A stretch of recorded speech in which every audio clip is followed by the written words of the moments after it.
I'm being a total nerd right now. I'm at Nerd Night with my awesome coworker who invited me out. She's amazing. And I'm in downtown San Diego, which is like the first time that I've really hung out here. So that's pretty awesome. Pretty excited.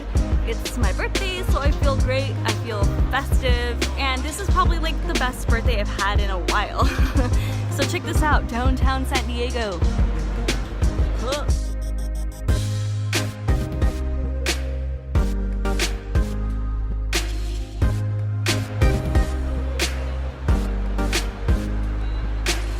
Really busy for Comic-Con right now. I didn't realize that San Diego had the Comic-Con.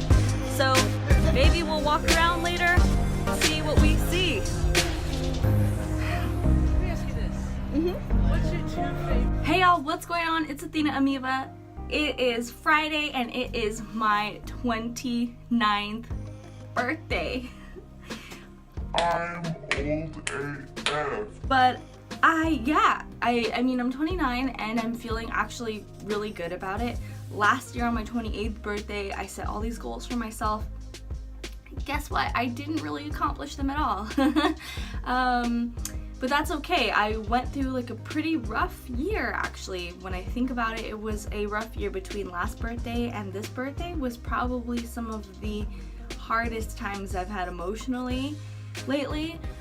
But now I'm so thankful that coming towards my birthday, I'm actually coming out of it. I actually have a job that's giving me great stability, and I don't just mean financially, I mean emotionally, helping to build me up as a person. It's giving me like actually good health care and like benefits so that I can take care of myself and get healthy. So I'm not beating myself up about what happened this last year. I'm just really excited that I am now set up at a point where I can really start to take care of myself. So it's my 29th birthday. So I'm just gonna kind of do a get ready with me, I guess, as we talk about all the life things. Hope this isn't like the worst angle face of existence. I mean, you're gonna see me from the side, which isn't, necessarily a good side, but here we are. So yeah, 29 years of life. I feel like at age 29, I'm finally starting to really understand and embody what it means to be yourself and not give a fuck about what anybody else thinks. Like, not give a fuck. For people who are younger than me, who have already learned to understand this concept, and the weird thing is I feel like I used to be this way. I used to not give a fuck what people thought for the most part.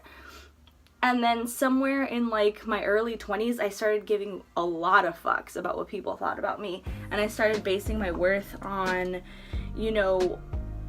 the value and acceptance and approval of other people in my early 20s. And I don't know why I did that. I think it's because my whole identity changed.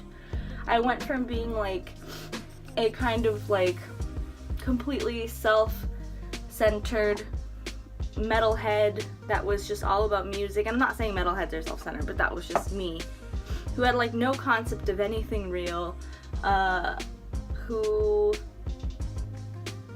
actually had some pretty conservative ideas. Like, I wasn't conservative in the sense that I was ever like anti-feminist or like homophobic or transphobic or any of those kinds of things. Like, I've always been very like open and accepting of people, but I guess when it came to finances, I did not know what I was talking about. I grew up with these ideas because both of my grandparents grew up in extreme poverty, but together they built a business and got out of that poverty. So I grew up, and even though my dad didn't make a lot of money, he pretty much had everything handled for him by his parents. So he would like judge other people and, for instance, like under my dad's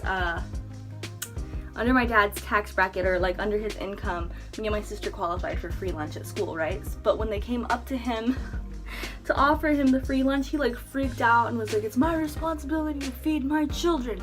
And then he would like talk shit about people who got free lunch at school, right? But his circumstances were very different than a lot of people's. You know, a lot of people who made the same income as him wouldn't have like extra help from his parents. Like low-key, like he never had to pay for a car. You know what I mean? He never even had to pay for his phone, to be real. So like he just like didn't really get like real life stuff. I mean, he worked really hard, don't get me wrong. He worked hard, like actual physical manual labor. But he didn't, like, I don't know how to explain it. He just, like, never really had to survive on his own completely, you know? I'm not saying that he couldn't, but he didn't have to, so it might have been easier for him to judge other people, if that makes sense. So anyway, I grew up with these conservative ideas that, like, if you work hard, no one has to help you out. No one has to give you a helping hand, and, like, getting a helping hand makes you weak, and that kind of stuff, you know? And then as I got older and I got into the real world myself and I was making minimum wage, which was $7.25 an hour, I realized, holy fuck, all this shit is a lie. Because I started, you know, getting really involved in like social justice issues and causes and really learned a lot. I really learned a lot in my early 20s. I learned a lot about race and economics and class and like the ways in which these things really affect people every day, and in the ways that like being poor keeps you poor. Because I saw a post from a friend the other day and it said something along the lines of, oh, can't afford to go check that lump on your neck? Guess what? You're gonna be paying for stage 3 cancer in a year. Can't afford to go get your teeth fixed or your teeth cleaned? Guess what? You're gonna be paying for a root canal in a year. Like, it's actually very expensive to be poor. And it doesn't even have to be extreme poverty. Like, living in extreme poverty, I'm sure, is the most expensive thing ever. But, and actually there was a study done that people who live in poverty and live in like low income housing actually pay more for rent, like in terms of a percentage of their overall income. So it's like really it's really expensive to be broke. It's really expensive to live in poverty, right? And so I've like really experienced that firsthand the last couple of years, since my early 20s, since I graduated. And you know, there's this whole myth out there that if you graduate, you know, oh, you're gonna be set, you're gonna be able to pay back all your debts, and you're gonna be able to, you know, pay back your loans so easy. Like, go to school, that's gonna help you make money. Not necessarily true. I'm not gonna sit here and say going to school will never help, but I'm not gonna say that going to school is gonna guarantee that you're gonna make money. There's a lot of low-paying jobs out there that require a degree. So I think like in going to school, you have to like be smart and think strategically. When I went to school, I just went to school because that's what my parents wanted from me. I was 18. I didn't want to go to school. I wanted to focus on making music. I wanted to learn about music production. I wanted to, you know, get really into that. But they were like, that's not real. You'll never survive doing that. And so I got scared because I was 18. I didn't know what to do. And it's not like I had offers to go away to college, and like my dad really discouraged me from doing that. He was like, oh, you could just go to UTEP. That was a school at our hometown. He was like, you could just go to UTEP, it's the same thing. So that's what I did. I still lived at home while I was going to school, and I went to our local university, which is honestly what a lot of people from my hometown do. And I learned a lot while I was there. That's where I really became more socially active and like socially conscious. I was a little bit socially conscious before I went there. I started becoming more socially conscious in my senior year.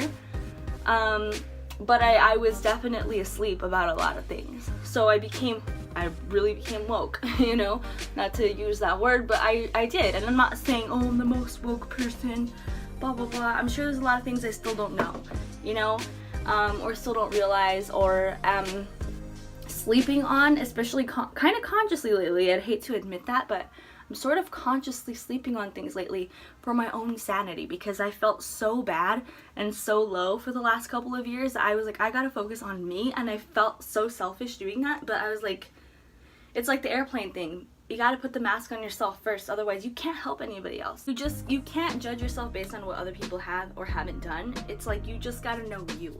You know what I mean? And for me, like, I knew I just had to step away and focus on myself because I was just struggling with everything. I was struggling with my mind and my negative thinking, and I was struggling with my body and thinking that I was hideous and overeating, and I'm still struggling with that because it's still my coping mechanism.